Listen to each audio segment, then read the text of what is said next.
পাপা কি পারিরা চাঁদ রাতে মেহেদি পড়তে যায় পার্লারে, ফেসিয়াল পেডিকিউর ম্যানিকিউর কত কিছু। আর আমাদের মতো গৃহিণীদের চাঁদ রাত কি আর দিন কি, পুরোটা সময় আমাদের রান্নাঘরেই রান্না নিয়ে ব্যস্ত থাকতে হয়, কারণ ঈদের আগের দিন কিছু প্রিপারেশন না নিয়ে রাখলে ঈদের দিন তো শেষ।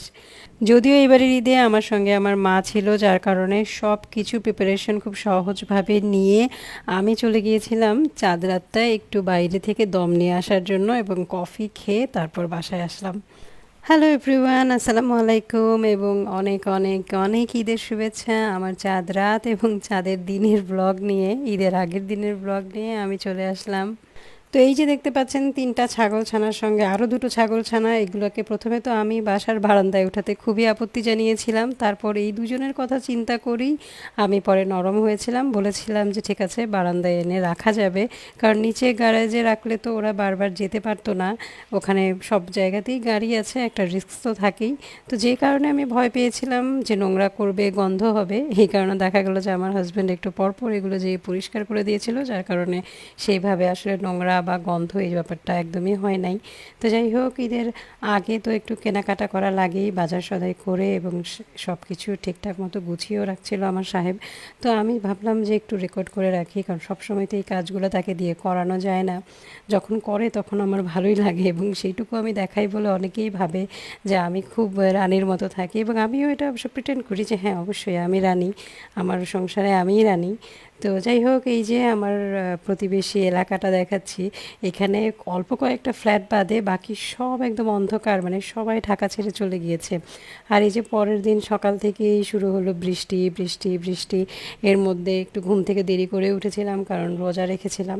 তো রোজা রেখে সকাল সকাল কাজ না করে একটু লেট করেই কাজটা শুরু করেছিলাম, মা ছিল আমাদের সঙ্গে, সেই সাথে শাহিন বাচ্চাদেরকে নাস্তা টাস্তা করিয়ে রেডি করে রেখেছিল, আর আমি শুরু করে দিয়েছিলাম ঈদের জন্য কী কী প্রিপারেশন নেব সেই সমস্ত সব কিছু করার জন্য। আর এইদিকে আমার মোবাইলটা খালি পেয়ে আমার নন্টে ফন্টে কী করলো, কত কত ছবি যে সে তুলেছে, সেগুলো আমাকে বসে বসে ডিলিট করতে হলো। আচ্ছা যাই হোক, আমি এখানে একটু সবজিগুলো আধা সেদ্ধ করে নিচ্ছি। প্রথমে সবুজ এবং সাদা সবজি যেগুলো, মানে পেঁপে, বরবটি, এগুলোকে আলাদা করে সেদ্ধ করে নিলাম, তারপরে ফ্রোজেন কিছু গাজর ছিল সেটা সবার লাস্টে দিলাম, এবং ওই পানিটাও আমি ফেলে দিইনি, পানিটা দিয়েই পরবর্তীতে কর্নফ্লাওয়ারগুলো দিব। আর এই যে এই কাঁঠাল পাতাগুলো এনে দেওয়ার পর ছাগল ছানাগুলো মনে হয় যে পাগল হয়ে গিয়েছিল। মা বলছিল এত এত কাঁঠাল পাতা কে খাবে, এতগুলো কেন এনেছো, পরের দিন তো এগুলোকে কোরবানিই করতে হবে। তো এইগুলো ওরা মুহূর্তের মধ্যে খেয়ে শেষ করে ফেলেছে, এবং আমার ছেলে তো অবাক হয়ে গিয়েছিল যে এত খেতে পারে, কারণ আগের দিন ওরা তো অন্য একটা পাতা মনে হয় এনে দিয়েছিল, সেটা খাওয়ানোর জন্য অনেক চেষ্টা করেছে, কিন্তু খুব একটা ওরা খায় নাই। তো যাই হোক, এরপরে আবার এখানে চলে আসলাম রান্নাবান্না। ওই দিনটা আমার জন্য অনেক স্পেশাল ছিল, কারণ এই প্রথম মা আমাদের সঙ্গে ঈদ করছে, মানে আমার মা। নর্মালি দেখা যায় আমি আমার মায়ের বাসায় গিয়ে ঈদ করি, কিন্তু মা কখনো আমার বাসায় এসে আমার সঙ্গে ঈদ করে না। তো এবারই প্রথম মা আগের দিনই চলে আসছিল, যেহেতু মা বাসায় একা, আমার একটা ভাই শুধু মায়ের সঙ্গে আছে, আমার বোনও চলে গিয়েছে ওর শ্বশুরবাড়িতে ঈদ করার জন্য। তো আমার হাজব্যান্ড পরে বললো যে মাকে আসতে বললি, মা আমাদের সঙ্গে ঈদ করবে, একা একা কেন ঈদ করবে। আমার আরেকটা ভাই আছে দেশের বাইরে, এছাড়া আমাদের বাড়িটা বানাতে গিয়ে অনেক লোন টোন করতে হয়েছে, যার কারণে মা এবার আর কোরবানিও দেয় নাই। তো যাই হোক, এখানে মায়ের হাতে মাখানো গরুর মাংসের রেসিপিটা আমি শেয়ার করছি আপনাদের সঙ্গে। প্রথমে তো সব ধরনের মশলা, গরম মশলা, পেঁয়াজ, আদা রসুন বাটা, তারপরে হলুদ গুঁড়ো, জিরা গুঁড়ো, মরিচের গুঁড়ো এবং মাংসের মশলা, আমি রাঁধুনি মাংসের মশলা ব্যবহার করি, সেসব দিয়ে সরিষার তেল দিয়ে লবণ দিয়ে মাখিয়ে চুলায় একটু ঢাকনা দিয়ে বসিয়ে রাখার পরেই অনেক পানি ছেড়ে দিয়েছিল। ভালো মতো মাংস কষানোর পর এর মধ্যে দিয়ে দিয়েছিলাম আলু, কারণ আলু তো ফেভারিট, মাংসে আলু লাগবেই লাগবে। মুন্সিগঞ্জের ছেলের সঙ্গে আমার বিয়ে হয়েছে, আলু ছাড়া তো হয় না। তো অনেকক্ষণ পানি টানি দিয়ে এটাকে বলক আনিয়ে মাংস এবং আলু যখন সেদ্ধ হয়ে গেল, উপরে থেকে জিরা গুঁড়া দিয়ে দিলাম, একদম ঝটপট এবং কম ঝামেলায় হাতে মেখে মাংস রান্না বসালে সময়টাও কম লাগে, তাই আমি মাকে বলছিলাম যে হাতে মেখেই বসান। মা যদিও বলছিল যে না কষিয়ে বসাই, কষিয়ে বসালে যেটা হতো যে ওনাকে একটু কষ্ট বেশি করতে হতো। তো যাই হোক, এরপরে আমি চলে আসলাম, আমি মুরগির মাংসগুলোকে রোস্টের মশলায় দিয়ে কারির মতো করে রান্না করব, যেহেতু ভুল করে আমার সাহায্যকারী খালা মুরগির মাংসের পিসগুলোকে কারি কাট করে ফেলেছিল, রোস্টের মতো করে নাই। তো আমি ভাবলাম তাহলে একটু ঝোল ঝোল এবং ভুনা ভুনা কোরমা স্টাইলে হবে, কিন্তু আমি রান্না করব রোস্টের মশলা দিয়ে, এভাবে করলেও খেতে ভালোই লাগে। তো আমি যেটা করেছিলাম, একটু পেঁয়াজ বেরেস্তা, কাজু বাদাম, টক দই আর রোস্টের মশলা, টমেটো সস সব কিছু দিয়ে একটু ব্লেন্ড করে নিয়েছি। আর এদিকে গোটা গরম মশলা দিয়েছি অল্প করে, তারপর পেঁয়াজ দিয়েছি। যেহেতু পেঁয়াজ বাটা আমার কাছে ছিল না, তাই একটু পানি দিয়ে কিছুক্ষণ ঢাকনা দিয়ে রাখলে পেঁয়াজটা নরম হয়ে যায়। তারপরে অল্প একটু মরিচের গুঁড়ো, ধনিয়া জিরার গুঁড়ো এবং তারপর পেস্ট করে রাখা সেই মশলাটা দিয়ে কিছুক্ষণ কষিয়ে নিব। মশলা থেকে ভালো মতো কষানো হয়ে যাওয়ার পর যখন উপরে তেল ভেসে উঠবে, তখনই ভেজে রাখা মাংসের পিসগুলো দিয়ে দিচ্ছি। এখানে প্রায় 2টা থেকে 2.5টার মতো মুরগি ছিল। সবগুলোই এভাবে টুকরা টুকরা করে ফেলেছিল আমার সাহায্যকারী খালা। যেহেতু আমি একটু ঘুম থেকে দেরি করে উঠেছিলাম এবং উঠে আস্তে আস্তেই দেখি সে সব মুরগির পিস এরকম ছোট ছোট করে কেটে ফেলেছিল। মানে রোজা রেখে অনেক সময় হয় যে একটু বেশি সময় নিয়ে ঘুমাতে ইচ্ছা করে, তখনই খালা এরকম ভুল ভাল অনেক কিছু করে ফেলে। তো যাই হোক, এরপরে আমি এর মধ্যে একটু ঘি আর একটু কাঁচামরিচ দিয়ে দিয়েছিলাম, কারণ সেদ্ধ করার জন্য আমি একটু দুধ দিয়েছিলাম। মাংসটা সেদ্ধ হয়ে যাওয়ার পর আমি নামিয়েও ফেললাম। এরপর চলে আসলাম সবজিটা রান্না করব। সবজির জন্য আমি একটু তেলের মধ্যে রসুন ভেজে নিলাম, তারপর একটু টুকরো টুকরো করে রাখা চিকেন পিসগুলো দিয়ে দিলাম। এখানে হচ্ছে মুরগির বুকের মাংসটাই দেই। তারপরে সেদ্ধ করে রাখা সবজিগুলো দিয়ে লবণ দিয়ে এখন এর মধ্যে আমি দিয়ে দিব একটু পেঁয়াজ ডুমো ডুমো করে যেগুলো কেটে রেখেছিলাম সেগুলো। পেঁয়াজটা পরে দিলে কি হয়, ভালো লাগে, খেতেও ভালো লাগে।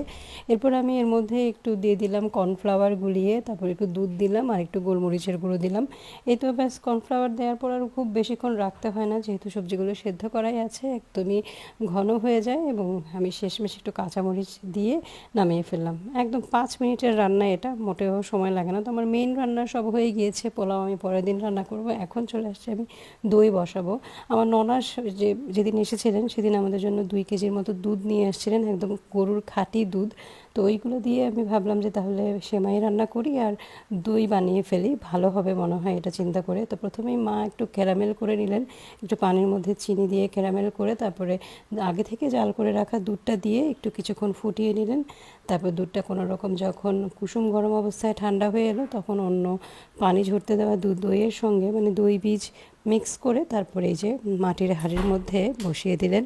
তো এখানে ট্রেডিশনাল পদ্ধতিতে কম্বল এবং বালিশ চাপা দিয়ে দই সারা রাত জমার জন্য বসিয়ে দিলাম। তারপরে এদিকে চলে আসলাম, প্রায় 2 লিটারের মতো দুধ, তার মধ্যে চিনি, এলাচ আর দারচিনি দিয়ে ফুটতে রেখে দিলাম চুলায়। আর এইদিকে আমি লাচ্ছা সেমাইটাকে ঝুরা ঝুরা করে নিলাম, আর তারপরে ঘিয়ের মধ্যে একটু কিশমিশ দিয়ে সেমাইগুলোকে কিছুক্ষণ ভেজে নিব।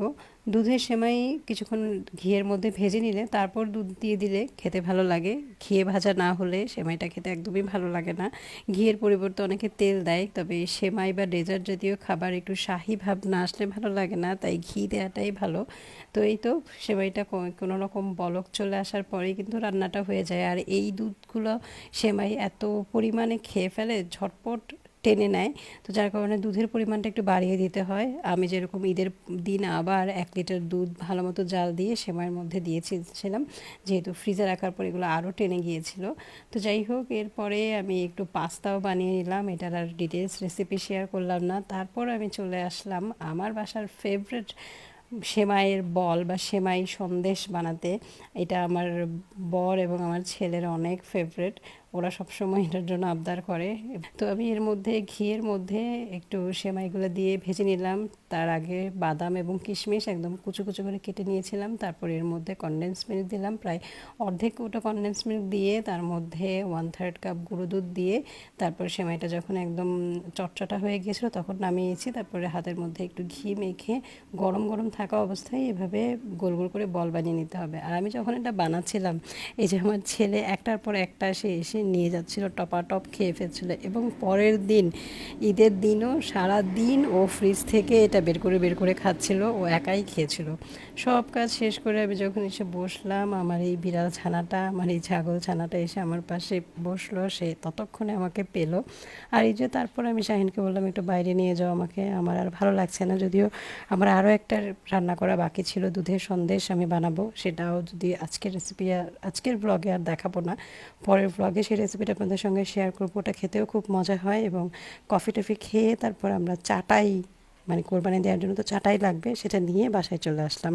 এই ছিল আমার আজকের ব্লগে। পরের ব্লগ, ঈদের দিনের ব্লগ দেখার আমন্ত্রণ জানিয়ে আমি বিদায় নিচ্ছি।